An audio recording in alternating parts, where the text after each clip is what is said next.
કવિ જ્યારે કવિતા લખતા હોય ત્યારે એકલતામાં બેઠા હોય અને એને જે મનમાં વિચાર આવે એ વિચારને તે આલેખતા હોય છે અને કવિતાનું નિર્માણ થતું હોય છે.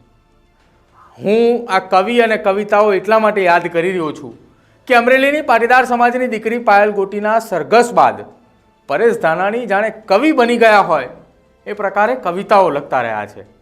ત્યારે ફરી એક વખત પરેશ ધાનાણીએ લગભગ 6 જેટલા સોશિયલ મીડિયામાં ટ્વીટ કરીને એક મસ્ત મોટી કવિતા પણ લખી છે અને આ કવિતાની અંદર પરેશ ધાનાણીએ કૌશિક વેકરિયાની ઉપર નિશાન પણ સાધ્યું. નમસ્કાર, આપ જોઈ રહ્યા છો ન્યૂઝરૂમ ને આપની સાથે હું છું પ્રદીપ.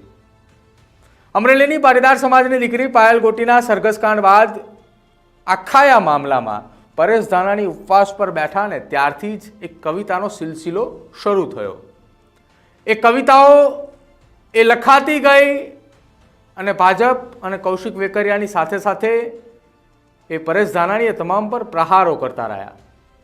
હવે જ્યારે આખા એ મામલાની અંદર નિલીત રાય આ કેસની તપાસ કરી રહ્યા છે, તપાસનો રિપોર્ટ પણ તૈયાર થવામાં હવે થોડી જ વાર એટલે કે ગણતરીના દિવસોની વાર છે કે જ્યારે રાજ્યના ડીજીપીને રિપોર્ટ સોંપવામાં આવશે. આ તમામ વાતોની વચ્ચે ફરી એક વખત પરેશ ધાનાણીએ એક કવિતા લખી છે. કવિતાની શરૂઆત ક્યાંથી થાય છે, શું કઈ કવિતામાં લખ્યું છે સમજીએ.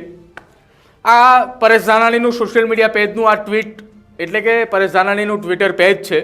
એમાં ધાનાણીએ સૌથી પહેલું ટ્વીટ આ કર્યું છે અને કવિતાનું નામ ધાનાણીએ આપ્યું છે પડદા પાછળનો ખેલ. કોઈ પણ કવિ જ્યારે કવિતા લખતો હોય ત્યારે એનું નામ એ આખી કવિતા પૂર્ણ થાય તેની પહેલાં અથવા તો તેની પહેલાં એ નક્કી કરે, પછી અથવા પહેલાં એ નક્કી કરે કે કવિતાનું નામ શું આપવું છે અને એ કવિતાના નામના આધારે કવિતા ફેમસ થતી હોય છે.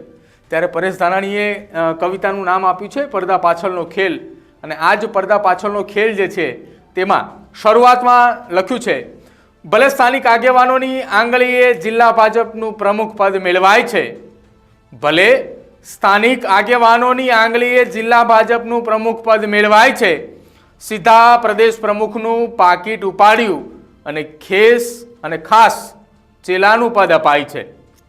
રાજકીય ગુરુની ઓથ તળે જ સત્તા અને સંગઠનનું કેન્દ્ર બિંદુ સ્થપાય છે. અમરેલી સહિત સમગ્ર રાજ્યમાં પાટીલ ગેંગની રચના થાય છે.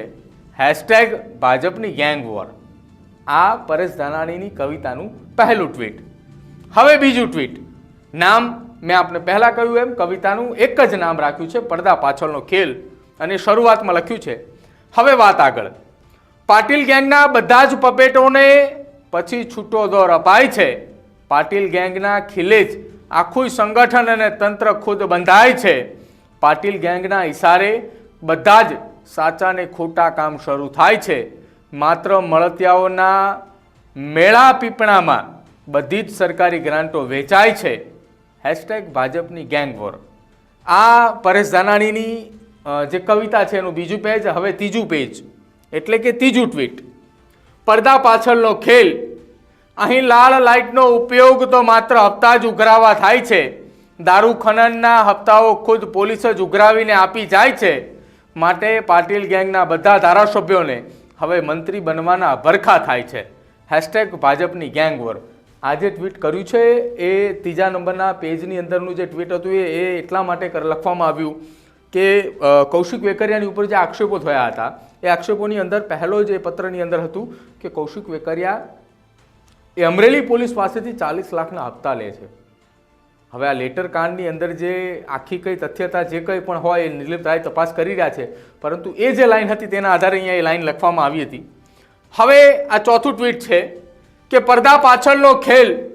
ડરની દિવાલ તળે સમગ્ર ગુજરાતમાં પાટીલની ગેંગ જ આણ વર્તાય છે.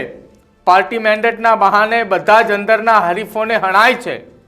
બધા પાયાના નેતા અને કાર્યકર્તાઓ પછી સાવ હાસ્યમાં ધકેલાય છે. અહંકારી એકાધિકારીના ઉકળતા ચરુથી આખું ગુજરાત ભાજપ ધૂંધવાય છે. હેશટેગ ભાજપની ગેંગ વોર. આખી આ ઘટનામાં પરેશ ધાનાણી જે પાટીદાર સમાજની દીકરી પાયલ ગોટી સાથે જે કંઈ પણ અન્યાય થયો હતો એ અન્યાયની આખી વોર એ ભારતીય જનતા પાર્ટીની અંદરની જે લડાઈ છે ત્યાં સુધી પહોંચાડી રહ્યા છે. પડદા પાછળનો ખેલ. પ્રદેશ પ્રમુખના અહંકારી આદેશનો જાહેરમાં ઉલાળ્યો થાય છે. અમરેલી જિલ્લો બળવાખોરી માટે સમગ્ર રાજ્યમાં ખૂબ વખણાય છે. ઇફકોની ચૂંટણીમાં સંગઠન વિરુદ્ધ સહકારી ઉમેદવાર ઊભો રખાય છે. પ્રદેશ પ્રમુખનું નાક કાપી અને ખુદ બળવાખોરો જ જીતી જાય છે. હવે આજે ટ્વીટ કરવામાં આવ્યું છે જેમાં અમરેલી જિલ્લો બળવાખોરી માટે સમગ્ર રાજ્યમાં ખૂબ વખણાય છે. તેની અંદર ભારતીય જનતા પાર્ટીની અંદર થતો વિવાદ અને વિખવાદની વાત થઈ છે. ઇફકોની ચૂંટણીમાં સંગઠન વિરુદ્ધ સહકારી ઉમેદવાર ઊભો રખાય છે. આ વાત હતી જયેશ રાદડિયાની કે જેને ઇફકોની ચૂંટણીમાં બિપિન ગોતાને મેન્ડેટ અપાયું હોવા છતાંય તેને વિરુદ્ધમાં જઈને ફોર્મ ભર્યું અને તેઓ જીતીને પણ આવે છે. અને એ જ વાતને લઈને અહીંયા ટ્વીટ જે છે તે આ કરવામાં આવ્યું છે ને નીચે પણ લખ્યું છે #ભાજપની ગેંગ વોર. હવે આ ટ્વીટનું અંતિમ પેજ અને એ અંતિમ પેજની અંદર મહત્વની વાત, પડદા પાછળનો ખેલ, પ્રદેશ પ્રમુખની આબરૂનું જાહેરમાં નીલામ થાય છે. ચેલકાઓના રાજગુરુની ભારે મોટી ફજેતી થાય છે. નામોશીનો બદલો લેવા જ ગુરુને ચેલા ભેગા થાય છે. સ્થાનિક વિરોધીઓની પાંખ કાપવા અંદરો અંદર ષડયંત્ર રચાય છે. એ કારણે અસલી પત્રની નકલી ફરિયાદ નોંધાય છે. #ભાજપની ગેંગ વોર.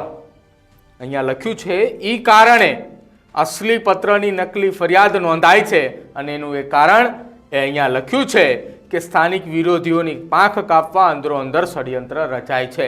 આ ષડયંત્ર રચવાની જે વાત હતી, જે અસલી પત્રમાં નકલી ફરિયાદની જે કંઈ પણ વાત હતી, એ કોંગ્રેસ પહેલા દિવસથી આક્ષેપ લગાવે છે કે જે કૌશિક વેકરિયાની સામે પત્ર લખાયો એ પત્ર પણ અસલી છે ને તેની અંદરની વાતો પણ અસલી હોવાનું એ વારંવાર એ કોંગ્રેસના આગેવાનો કહી રહ્યા છે.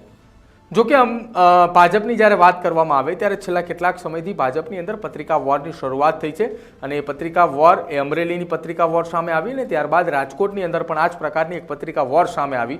જો કે રાજકોટની પત્રિકા વોર સામે આવતાની સાથે જ એ મામલે ખુલાસાઓ થવા લાગ્યા અને આખી આ મામલે ખુલાસાઓ થતાની સાથે દૂધનું દૂધ અને પાણીનું પાણી એ છતું દેખાઈ આવ્યું કે ધવલ દવેને બદનામ કરવા માટેનું આખું આ કાવતરું રચાયું હતું. જો કે અહીંયા હવે પરેશ ધાનાણીએ કવિ બનીને કવિતાઓ શરૂ કરી છે અને આ કવિતાની અંદર ભારતીય જનતા પાર્ટીના પડદા પાછળના ખેલનો એ નામ એ પરેશ ધાનાણીએ આપ્યું છે અને તેને કહ્યું છે કે આ પ્રકારે ભાજપમાં પડદા પાછળનો આખો ખેલ ચાલે છે અને એ કવિતા રૂપે તેમને ખેલ બહાર પાડ્યો હોય તેવું સોશિયલ મીડિયામાં તેને અલગ અલગ ટ્વીટો કર્યા છે. હવે આ ટ્વીટ થકી ફરી એક વખત રાજનીતિ ગરમાઈ છે. ત્યારે હવે જોવાનું રહેશે કે આ ટ્વીટ થકી વળતા પ્રહારો કોઈ થાય છે કે પછી આ ટ્વીટ બાદ અહીંયા જ આ મામલો શાંત પડે છે.